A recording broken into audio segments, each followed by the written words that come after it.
I'm telling you, when God says forgive and forget, he really wants you to forgive, and he really wants you to forget about it, right? To forget about what happened. Like, don't bring it up, all of that. Just kind of leave it from, get rid of it from the forefront of your mind, right?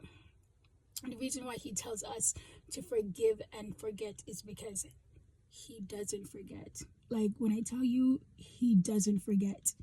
Like, he heard it all, he saw it all, and he doesn't forget. He doesn't want us to keep it at the forefront of our minds, but he remembers it. Okay, yes, God shows grace, yes, God shows mercy, but I'm telling you, like, this was so heavy today. This was so heavy. Let me tell you something. I was in a store, okay, and this person came up to me, someone that I used to know. This person came up to me and we hugged, okay? If I can hug somebody that I used to know, you know that we don't have beef, right? Like, we don't have issues, okay? And I remember making small talk with this person, and then afterwards they left. And I remember saying to myself, like, what happened to us? Like, we were good. Like, what happened to us? And then God just like gave me this flashback of like some things that had happened. You need to understand that I didn't remember. That's what forgetfulness is. Like, that things can happen to us, bad things, people can do some things to us, and it doesn't have to be the biggest things, it doesn't have to be but it was still things to hurt us, right? But you need to understand that, especially when things happen a while back, you forget, you move on, you go on, live your life. You need to understand that I forgot. The mere fact that I'm saying what happened to us tells you that I forgot. All right, so I don't have bitterness in my heart for this person, no hatred, nothing, okay? But God did not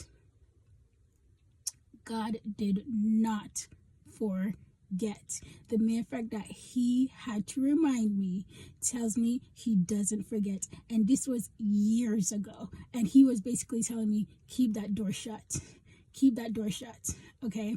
Let me tell you something. I need you to move out of the way. I need you to move out of the way. I need you to move out of the way. When God says vengeance is mine, I need you to move out of the way. And one way that he's going to be doing it, just like he says, I go to prepare a table in the presence of your enemies, what's going to happen is these people who could have been sitting at your table is now going to have to be in the audience. And now that they have to watch you, they have to now watch you be blessed, right? And it's God's way of saying, hey, listen, if you wasn't who you were, if you didn't do what you do, if you didn't have the heart posture that you have, you could be right up there with these people, bro. And God is going to show them, this is what you miss. This is what you could have had. This is what you could have had if you had a better heart posture. This is what you could have been experiencing if your heart was better, if your heart was right. But your heart isn't right. Because if your heart was right, you wouldn't do what you did. And when I tell you, God don't forget nothing. He don't forget nothing. And things can happen years, many, many years ago. And you are living your life and you're just going about your business and doing your thing. But God does not forget.